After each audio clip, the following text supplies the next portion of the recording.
தமிழ் நண்பர்கள் அனைவருக்கும் வணக்கம். இன்றைக்கி காலையிலே பார்த்திங்கன்னா பனி ரொம்ப அதிகமாக இருக்குது. சுற்றி பார்த்தீங்கனாலே தெரியும்.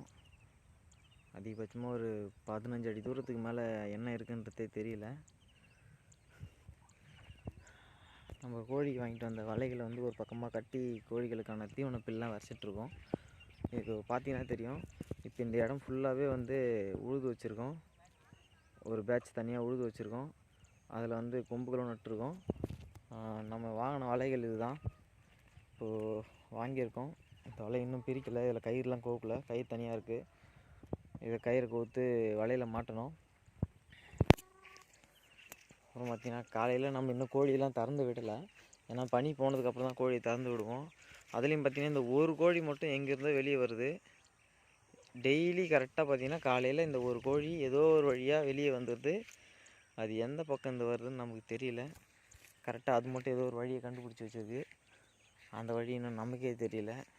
நம்மளோட அவங்க கொஞ்சம் அறிவாளியாக இருக்காங்க. அதுக்கப்புறம் அடுத்து பார்த்திங்கன்னா இந்த பக்கம் காலியாக இருக்க இந்த இடத்துலையும் உழுது கோழி தீவனத்துக்காக புல்லோ இல்லை வேறு ஏதாச்சும் விதைக்கலான்ட்டு இருக்கோம்.